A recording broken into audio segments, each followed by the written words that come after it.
Nós vamos agora falar sobre a anatomia craniana aplicada ao labirinto, ou seja, nós vamos agora entender onde o sistema vestibular e o sistema nervoso central ele está localizado.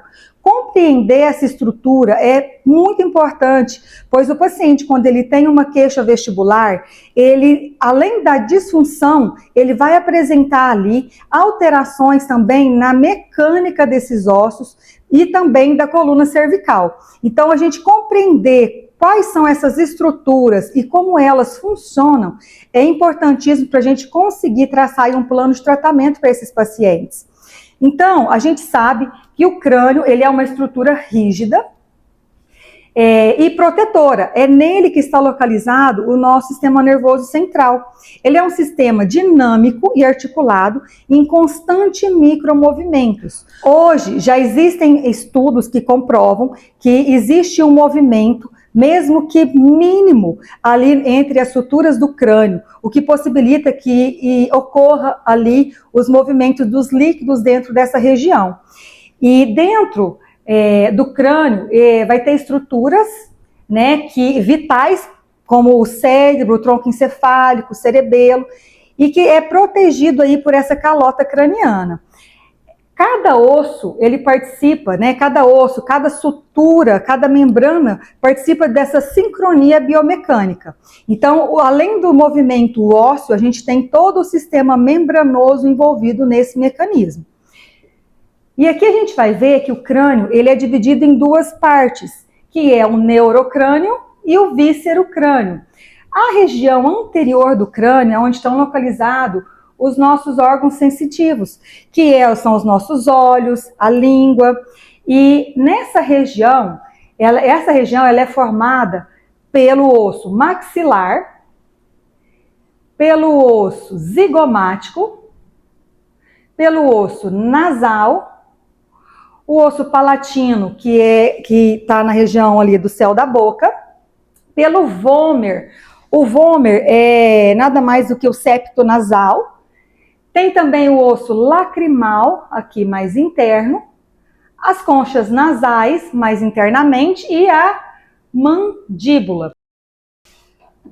E aqui eu vou mostrar para vocês, aqui nós temos o osso zigomático, que é a maçã do rosto. Nós temos aqui o osso maxilar, temos o osso nasal. Aqui dentro da cavidade nasal nós temos o vômer. Aqui nós temos a concha nasal, as conchas nasais. Temos a mandíbula, e a gente tirando a mandíbula, a gente consegue visualizar aqui o palato. Então, os ossos do crânio, essa parte anterior é uma região que a gente tem um pouco mais de mobilidade do que na região do neurocrânio.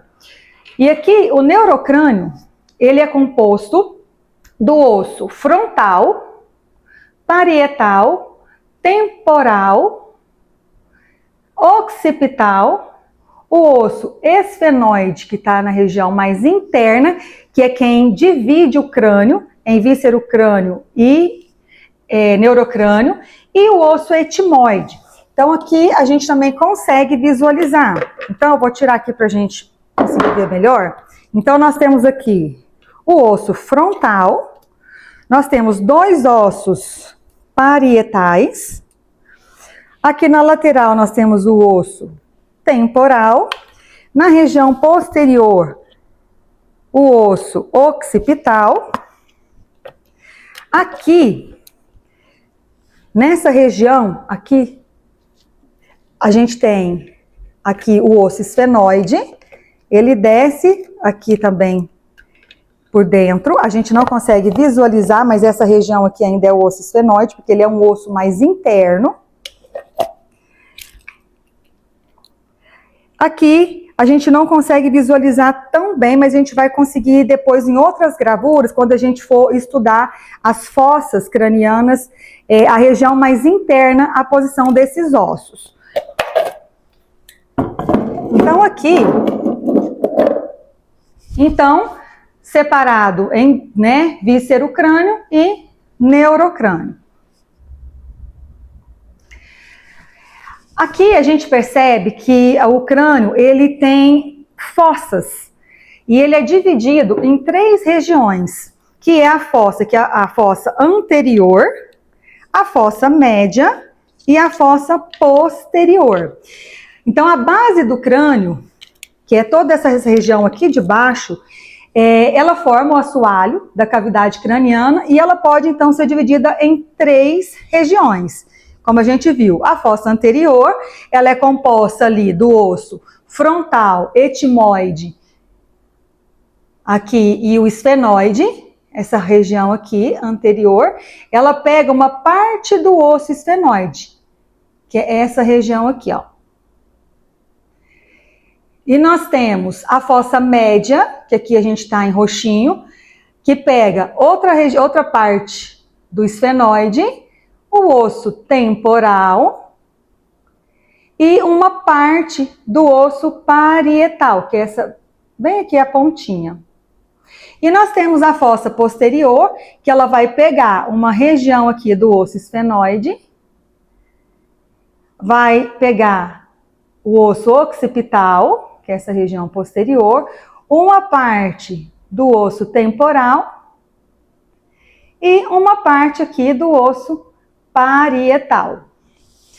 Isso é para a gente conseguir, essa separação é para a gente conseguir entender quais estruturas estão localizadas nessas regiões. Se a gente pensar, o lobo parietal, lobo frontal, está mais na região da fossa anterior. Nós temos ali o nosso cerebelo, ele está contido mais na fossa posterior. Tem o sistema, né, labiríntico aqui no osso temporal, na fossa mais da região média. Então a gente consegue entender um pouquinho mais as regiões e o que está contido dentro de cada uma delas, na hora da gente avaliar esse crânio. Aqui a gente consegue visualizar melhor, né, separando cada fossa, cada osso frontal. Aqui nós temos a parte, né, da crista Galli, do osso etimoide, e nós temos aqui uma parte do esfenoide. Aqui a fossa média, aqui nós temos o osso esfenoide. Essa parte rosada já pega o osso temporal. Aqui a gente pega o osso parietal em verde. Aqui a fossa posterior, a gente pegando, né, todo o occipital, parte do temporal e aqui parte do parietal. Então, agora a gente vai falar dos principais ossos que influenciam o nosso sistema vestibular. Como a gente viu, são vários ossos que fazem parte do crânio. Porém, na região do neurocrânio, nós vamos estudar 3 ossos em específicos, que são os que mais influenciam o sistema vestibular, que é o osso temporal, o osso occipital e o osso esfenoide. O osso occipital, a porção petrosa dele, que é essa porção aqui, ó, mais durinha, lá dentro do crânio, mais grossa, aqui a gente também consegue visualizar ela, essa região aqui, mais encorpada do crânio, é a região petrosa do osso temporal. E é nessa região que está localizado quem? O nosso labirinto ósseo e o labirinto membranoso. Por isso é importante de estudar mais a fundo esse osso. E o osso occipital conecta o crânio à coluna cervical. E ele abriga também o nosso tronco encefálico. Então aqui, né, nós temos o osso occipital, forame magno. A nossa coluna, se a gente pegar aqui nessa região, então a conexão da coluna com o crânio acontece aqui no osso occipital. Então é importante a gente ter conhecimento também dessa região. E o osso esfenoide, ele é a posição central, é ele que promove o eixo do equilíbrio. Então a simetria do crânio, ela é distribuída, né, a distribuição das forças ali na base do crânio, essa simetria, ela acontece através desse osso que está localizado na parte central do crânio. Como a gente pode ver aqui nessa região.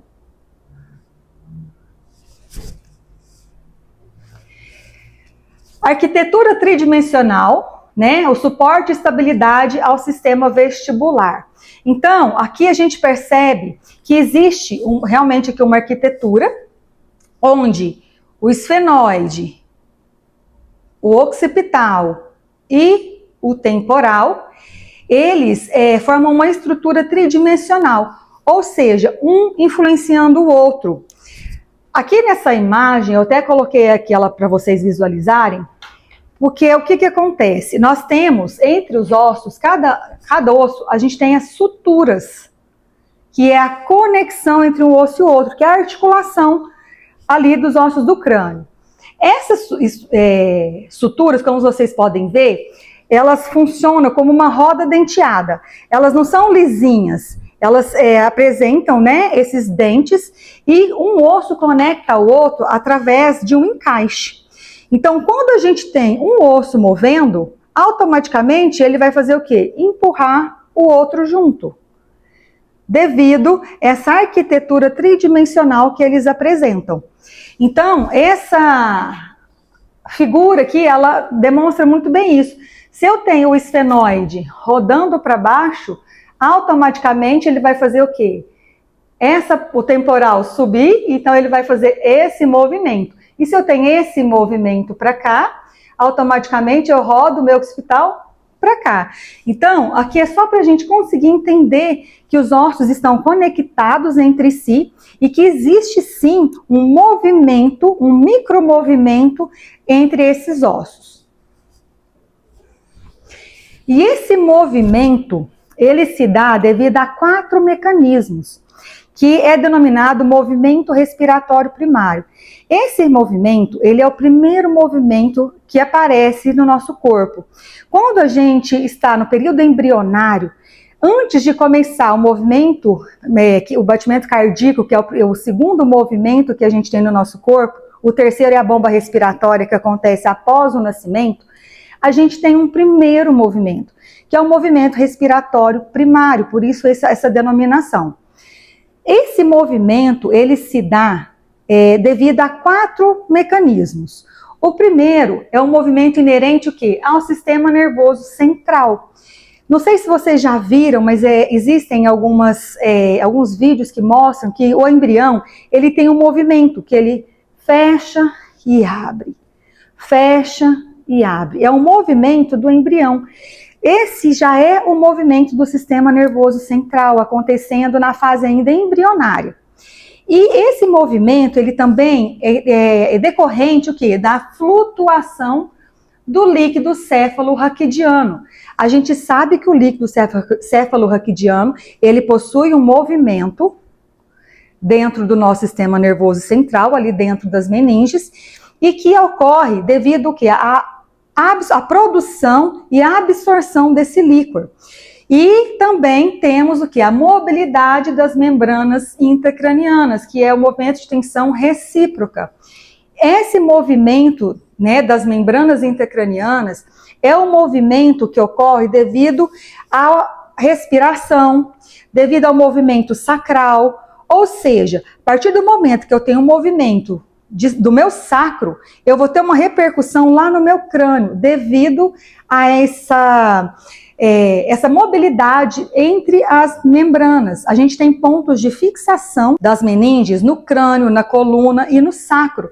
Então, quando eu tenho um movimento, seja ele a nível craniano, ou da minha coluna, ou do meu sacro, eu vou ter uma repercussão também nessas outras regiões, porque ele é um tecido único. E também, em decorrência o quê? Da mobilidade dos ossos cranianos e sacro entre os ilíacos, que é como eu disse, se a gente tem um movimento sacral ali ocorrendo entre os meus ilíacos, esse movimento ele vai ter uma repercussão a nível, né, dos ossos do crânio, em decorrência das membranas que revestem e os pontos de fixação nessas duas extremidades. Então, a gente conhecer esse movimento respiratório primário é importante agora para a gente saber que na hora que a gente for tratar o paciente, que a gente for trabalhar os ossos do crânio, nós temos que trazer de volta esse movimento respiratório primário, esse movimento que existe ali, que na maioria das vezes ele se perde devido a algum bloqueio em alguma estrutura. E o nosso objetivo dentro das técnicas manuais cranianas é justamente devolver essa mobilidade para a gente conseguir recuperar esse movimento respiratório primário e devolver a vitalidade ali para o nosso corpo. Existem os movimentos de flexão e extensão craniana, que são padrões sutis de rotação e deslizamento. O que vem a ser esses movimentos de flexão e extensão craniana? Como a gente tem aqueles movimentos de enchimento e esvaziamento do nosso sistema nervoso central em decorrência ao fluxo sanguíneo, ao líquor, a gente tem um movimento de flexão, que é o movimento de enchimento, e o movimento de extensão, que é o movimento de fechamento. Imagina que quando eu tenho uma flexão craniana, o meu crânio, ele vai fazer o quê? Ele vai se alargar, e quando eu tenho o movimento de extensão, ele vai fechar. Esse movimento é o que nós vamos estudar em cada osso, para a gente conseguir identificar se existe alguma disfunção naquela região e tratar essa disfunção. As suturas, como a gente viu, então vai ser elas que vão unir os ossos do crânio, e tem micromovimentos, como a gente já falou. E a fisiologia vestibular, ela vai depender, então, de toda essa estrutura craniana livre, né, dessa liberdade craniana para que ocorra, então, todo o mecanismo necessário para ter aí as conexões, todas as informações e as nossas conexões acontecendo lá no tronco encefálico, sem nenhuma intercorrência na estrutura. Nós vamos ver agora os principais mecanismos que interferem na função vestibular. Nós temos mecanismos mecânicos, vasculares e neurais que podem influenciar aí na função vestibular. A parte mecânica, elas têm a ver com as alterações nas suturas, nas tensões das membranas e nos bloqueios articulares. Ou seja, são alterações relacionadas ali à própria estrutura, seja ela óssea, sutural ou membranosa. Vascular tem a ver com as disfunções na drenagem ou na irrigação do nosso labirinto através ali da artéria labiríntica. E um mecanismo neural que ocorre devido a compressões de algum nervo, nesse caso especificamente do nervo vestíbulo coclear. Também uma alteração, uma compressão no nervo trigêmeo, ele também pode comprometer aí a função do nosso sistema vestibular, que nós vamos estudar um pouco mais a fundo mais para frente. Então, disfunções mecânicas, suturais e neurais, elas podem repercutir em sintomas vestibulares complexos, mesmo na ausência de alterações detectáveis em exames de imagem. É por isso que muitos pacientes, eles vão ao médico com as queixas vestibulares, o médico pede vários exames vestibulares, tanto de imagem como de função vestibular, e esses exames, eles vêm sem apresentar nenhuma alteração. Mas na hora que a gente avalia esse paciente, avaliando ali toda a estrutura, a gente consegue identificar que existem disfunções que estão levando a sintomas vestibulares funcionais. Sou a Lídia Vilarinho, fisioterapeuta e osteopata, especialista em reabilitação vestibular e em osteopatia aplicada à otorrinolaringologia. E eu quero ensinar para você, fisioterapeuta, a conquistar confiança e resultado em seus pacientes em apenas 30 dias se dedicando a estudar sobre esse assunto.